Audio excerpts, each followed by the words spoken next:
بسم اللہ الرحمن الرحیم۔ واقعہ کربلا تاریخ اسلام کا وہ درد بھرا واقعہ ہے جو قیامت تک نہیں بلایا جا سکتا، جس میں نواسہ رسول صلی اللہ علیہ وآلہ وسلم کو شہید کر دیا گیا۔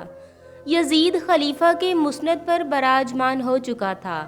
یزید کے لیے سب سے بڑا خطرہ اللہ اور اس کے رسول صلی اللہ علیہ وآلہ وسلم تھے۔ دین اسلام پر ڈٹ جانے والے حضرت امام حسین، جنہوں نے اپنے نانا کے حق پر مر مٹنے اور اسے بچانے کی قسم کھا رکھی تھی۔ یزید یہ سمجھ رہا تھا کہ والد اور بھائی کی وفات کے بعد حضرت امام حسین کمزور ہو چکے ہیں۔ اس نے سوچا کہ اپنی طاقت کو مزید بڑھانے اور حکومت کو اپنے قابو میں کرنے کے لیے آپ رضی اللہ تعالیٰ عنہ کو راستے سے ہٹانا فائدہ مند ہوگا، لیکن اسے معلوم نہیں تھا کہ سردار جنت کے لیے دنیاوی حکومت کوئی معنی نہیں رکھتی۔ کوفہ والوں کی طرف سے لاکھوں خطوط حضرت امام حسین رضی اللہ تعالیٰ عنہ کو موصول ہوئے، جن میں یزید اور ان کے ساتھیوں کے مظالم بیان کیے جاتے تھے۔ دین اسلام کو درپیش خطرات سے آگاہ کیا جاتا تھا۔ اپنے والد حضرت علی رضی اللہ تعالیٰ عنہ کی جائے شہادت پر جانے اور اپنے لوگوں کی رہنمائی کے لیے مدینہ سے کوفہ جانے کا فیصلہ کیا۔ چنانچہ 28 رجب سن 60 ہجری کو آپ 72 ساتھیوں کے ساتھ مدینہ سے کوفہ کی طرف روانہ ہوئے۔ حضرت امام حسین اپنے 18 اہل بیت اور 50 اصحاب کے ساتھ کربلا پہنچے۔ 8 ذی الحج کو کوفہ والوں کی عہد شکنی کا اس وقت اندازہ ہو چکا تھا جب آپ نے اپنے چچا زاد بھائی مسلم بن عقیل کی شہادت کی خبر سنی، لیکن آپ نے اپنا سفر جاری رکھا۔ شاید آپ اپنے نانا حضرت محمد صلی اللہ علیہ وآلہ وسلم کی اس پیشن گوئی کا انتظار کر رہے تھے جس کا ذکر آپ صلی اللہ علیہ وآلہ وسلم نے اپنی زوجہ ام المومنین حضرت ام سلمہ سے کیا تھا۔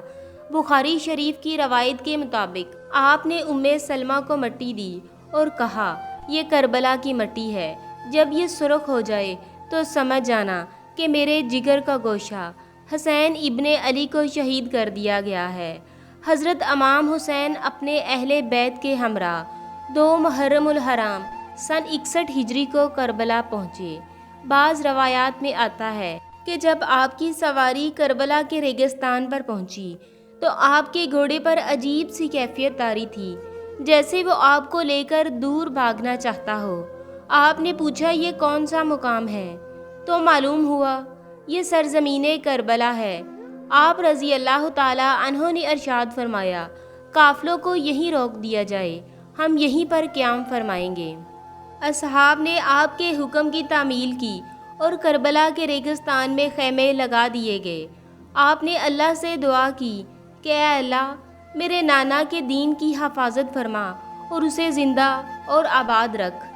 آپ کو خبر مل چکی تھی کہ آپ کے چچا زاد بھائی مسلم بن عقیل، جن کو آپ نے اپنا سفیر بنا کر کوفہ بھیجا تھا، کہ وہاں کے حالات معلوم کر کے آپ کو خبر دیں، جن کو انتہائی بے دردی کے ساتھ شہید کر دیا گیا ہے۔ کوفہ کے لوگ جو آپ کو بار بار خطوط بھیج رہے تھے، وہ کوفہ کے گورنر ابن زیاد کے خوف کی وجہ سے حضرت مسلم بن عقیل کو تنہا چھوڑ چکے تھے۔ ابن زیاد کے ایک سپہ سالار نے ان کو امان کا وعدہ دے کر ان کو گرفتار کیا اور ان کو کوفہ کی محل کی چھت سے دھکا دے کر شہید کر دیا۔ اپنے چچا زاد بھائی کی شہادت کا صدمہ اور کوفہ والوں کی بے وفائی کا افسوس آپ کو آگے بڑھنے پر مجبور کر رہا تھا۔ حضرت عباس کربلا کے میدان میں حضرت امام حسین کی فوج کے علم بردار تھے۔ یزیدی فوج 3 محرم الحرام کو حضرت امام حسین کی فوج کے راستے میں پڑاؤ ڈال چکی تھی۔ حالات کشیدگی کی طرف جا رہے تھے۔ حضرت امام حسین نے اپنے اصحاب اور اہل بیت کو اکٹھا کیا۔ آپ نے فرمایا، میں آپ سب سے اپنی بیعت اٹھاتا ہوں، آپ آزاد ہیں، جانا چاہتے ہیں تو جا سکتے ہیں۔ سب نے کہا، ہم سب آپ پر جان نثار کر دیں گے، اپنے خون کے آخری قطرے تک دین حق کے لیے لڑیں گے۔ آپ کے پاس 2 راستے تھے، یا واپس چلے جائیں یا حق پر رہتے ہوئے جنگ لڑیں، لیکن معلوم ہوا کہ واپسی کا راستہ یزیدی فوج بند کر چکی ہے، اب صرف جنگ تھی یا پھر یزید کے ہاتھ بیعت۔ ابن زیاد قاضی کوفہ سے حضرت امام حسین کو باغی کہلوا کر قتل کا فتویٰ لے چکا تھا اور اس نے مزید فوج کربلا روانہ کر دی تھی تاکہ یزید کی خوشنودی حاصل کر سکے۔ روایات کے مطابق حضرت امام حسین کے 72 افراد کے مقابلے 4 محرم الحرام سن 61 ہجری کو بہت بڑی فوج کا لشکر لے کر کوفہ سے روانہ ہو گیا تھا۔ حضرت امام حسین کے ساتھ یزیدی فوج کے مذاکرات جاری تھے۔ 7 محرم الحرام کو یزیدی فوج نے طاقت کے نشے میں آ کر حضرت امام حسین کو پیغام بھیجا کہ آپ اپنے خیمے پانی کے قریب سے اٹھا لیں، اور راستے میں یزیدی فوج کو بٹھا دیا گیا۔ امام نے پانی بند کرنے کا ظلم اس لیے برداشت کر لیا کہ کہیں بعد میں لوگ یہ نہ کہیں کہ حضرت امام حسین اور یزیدی فوج میں تنازع پانی کا تھا اور آپ اپنے خیموں کو پانی سے دور لے گئے۔ تپتے ریگستان میں لوگ پانی کی پیاس سے تڑپنے لگے۔ لوگوں نے پانی کا تقاضا کیا، لیکن یزیدی فوج نے امام پر پانی بند کر دیا۔ امام کسی صورت بھی یزید کے ہاتھ پر بیعت کرنے کو راضی نہ تھے۔ امام نے فرمایا، ہمارا راستہ چھوڑ دو، ہم کوفہ یا کہیں اور چلے جاتے ہیں۔ لیکن یزیدی فوج کے سربراہ نے کہا، 2 ہی راستے ہیں، یا تو آپ بیعت کر لیں یا جنگ کے لیے تیار ہو جائیں۔ 9 محرم الحرام کو شمر یزیدی فوج کے ساتھ کربلا کے میدان میں داخل ہوا۔ شمر نے آتے ہی مکاری کرنا چاہی اور اس نے حضرت عباس اور ان کے بھائیوں کے نام امان نامہ بھجوایا کہ آپ لوگ اس لڑائی سے الگ ہو جائیں۔ شمر نے کہا، آپ کی والدہ میرے قبیلے سے ہے اور اس لحاظ سے میں آپ کا ماموں ہوا، لہٰذا آپ کو امان دیتا ہوں کہ آپ جہاں چاہیں چلے جائیں۔ حضرت عباس، جن کا نام ہی وفا کا پیکر ہے، وہ کہاں اپنے بھائی کو چھوڑ کر جانے والے تھے۔ 9 محرم الحرام کو حضرت امام حسین کو یہ یقین ہو گیا کہ یزیدی فوج آپ کو شہید کرنے کے در پر ہے۔ آپ نے اپنے تمام اصحاب اور اہل بیت کو جمع کیا اور فرمایا، آپ میں سے جو جانا چاہے جا سکتا ہے۔ روایات میں آتا ہے کہ حضرت امام حسین نے روشنی مدم کروا دی کہ اگر کوئی جانا چاہے تو چلا جائے۔ 10 محرم الحرام کا سورج طلوع ہوا۔ تمام اصحاب اور اہل بیت نے رات جا کر گزاری تھی۔ سب لوگ پیاس سے نڈھال تھے۔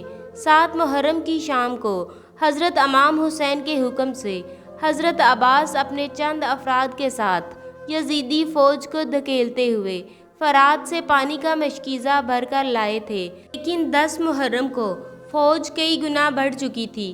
پیاس سے بچوں کی چیخیں ماحول کو پرآشوب بنا رہی تھیں۔ حضرت امام حسین کی 4 سالہ بیٹی حضرت بی بی سکینہ پیاس سے نڈھال تھیں۔ انہوں نے اپنے چچا عباس سے پانی کا تقاضا کیا۔ حضرت عباس، بی بی سکینہ اور حضرت علی اصغر کے لیے پانی لینے نکلے۔ آپ کے ایک ہاتھ میں علم تھا اور دوسرے ہاتھ میں شمشیر تھی۔ آپ نے مشکیزہ اپنی پشت پر لٹکایا اور حضرت امام حسین کی اجازت سے پانی لینے چلے گئے۔ دشمن گھات لگائے بیٹھے تھے۔ حضرت عباس یزیدی دشمن کو پیچھے دھکیلتے ہوئے پانی تک پہنچ گئے۔ آپ نے مشکیزہ پانی سے بھرا اور گھوڑے پر اپنے سامنے رکھ لیا۔ حضرت عباس تیزی سے خیموں کی طرف بڑھ رہے تھے کہ کسی نے تیر مشکیزے پر مارا اور پانی ضائع ہونے لگا۔ آپ نے علم والا ہاتھ نیچے نہیں کیا اور تلوار والا ہاتھ مشکیزے کی حفاظت کے لیے استعمال کیا اور علم بلند رکھا۔ تلوار ہاتھ میں نہ ہونے کا فائدہ اٹھاتے ہوئے ایک یزیدی دشمن نے تلوار سے زوردار وار کیا اور جس ہاتھ میں علم تھا وہ بازو شہید کر دیا۔ حضرت عباس نے درد کی شدت کے باوجود علم دوسرے ہاتھ میں تھام لیا۔ چند تیر اور مشکیزے پر لگے اور پانی ضائع ہونے لگا۔ اسی اثناء میں آپ کا دوسرا بازو بھی شہید کر دیا گیا۔ حضرت عباس کو بے دردی سے زخمی کر دیا گیا تھا۔ آپ کے دونوں بازو شہید ہو چکے تھے، لیکن آپ ابھی بھی زندہ تھے۔ ایک بدبخت نے پیچھے سے آپ کے سر مبارک پر ترچھی ضرب لگائی اور آپ شہید ہو گئے۔ ایک ایک کر کے آپ کے تمام جانثار آپ پر جانیں قربان کر رہے تھے۔ حضرت امام حسین یہی فرما رہے تھے کہ اے ظالموں، کیوں اپنے لیے جہنم خرید رہے ہو؟ مگر آپ کی ایک نہ مانی گئی اور ایک ایک کر کے آپ کے تمام ساتھیوں کو شہید کیا جا رہا تھا۔ بالآخر آپ میدان کربلا میں لڑنے کے لیے اترے اور یزیدی فوج کی صفیں الٹ دی۔ حضرت امام حسین قہر بن کر یزیدی فوج پر ٹوٹے۔ 10 محرم الحرام عصر کی نماز کا وقت ہوا۔ آپ گھوڑے پر سے اترے اور ریت سے تیمم کیا، نماز کے لیے کھڑے ہو گئے اور یزیدی فوج نے چاروں طرف سے آپ پر تیروں کی برسات کر دی۔ نماز میں مصروف ہونے کی وجہ سے آپ رضی اللہ تعالیٰ عنہ کو تیروں کی تکلیف کا اندازہ نہ ہوا۔ حضرت علی بھی نماز میں مصروف ہوتے تو اس قدر خدا کی یاد میں ڈوب جاتے کہ تکلیف کا اندازہ نہیں ہوتا تھا۔ جب حضرت امام حسین سجدے میں گئے تو شمر نے اپنی تلوار کی ضرب سے آپ کا سر مبارک تن سے جدا کر دیا اور اس کو نیزے پر بلند کیا۔ حضرت زینب یہ سارا منظر دیکھ رہی تھی۔ خیموں سے بیبیوں کے رونے کی آوازیں سنائی دینے لگیں تو یزیدی فوجیوں نے خیموں کو آگ لگا دی۔ خواتین کے سر سے دوپٹے چھین لیے گئے اور سب کو قیدی بنا کر یزید کے دربار میں پیش کیا گیا۔